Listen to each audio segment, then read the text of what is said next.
السلام علیکم ورحمۃ اللہ وبرکاتہ۔ گزشتہ دنوں کرغزستان میں ایک تحفیظ کا حفظ کا مقابلہ منعقد ہوا، جس میں بٹخیلہ سوات سے تعلق رکھنے والے ایک مدرسے کے طالب علم حافظ محمد نوید نے پوری دنیا کے حفظ کے مقابلے میں پہلی پوزیشن حاصل کی۔ حفظ کا مقابلے کی جہاں بھی بات آتی ہے، پاکستان اپنے نام کوئی نہ کوئی اعزاز ضرور لے کر کے آتا ہے۔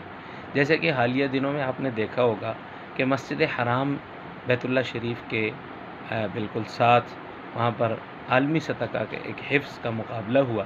اس کے اندر پاکستان کا ایک بہت کم عمر بچہ حافظ محمد اعظم طارق اس نے شرکت کی، تو یہ پاکستان کے لیے ایک بہت اعزاز کی بات ہے۔ لیکن افسوس اس بات کا ہے کہ ہمارے حکمران اور ہمارا حکمران طبقہ وہ ایسے لوگوں کو نہ انعامات دیتا ہے اور نہ اس کے بارے میں کوئی فکر کرتا ہے۔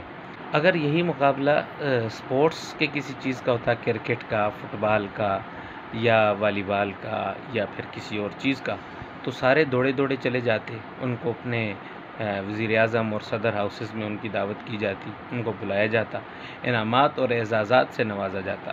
لیکن پتہ نہیں قرآن مجید کے ساتھ ہمیں اس قسم کا تعلق رکھتے ہوئے یا حافظ قرآن بچوں کو اس قسم کے اعزازات سے نوازتے ہوئے کیوں ہمیں تکلیف ہوتی ہے؟ کیا ہمیں اس بات کا خوف ہے کہ ہمارے آقا جو ہیں وہ یورپ والے وہ ناراض ہو جائیں گے؟ اگر اس بات کا خوف ہے تو پھر یاد رکھیں یہ خوف کبھی بھی ختم نہیں ہوگا اور نہ کبھی ہم ترقی کر سکیں گے۔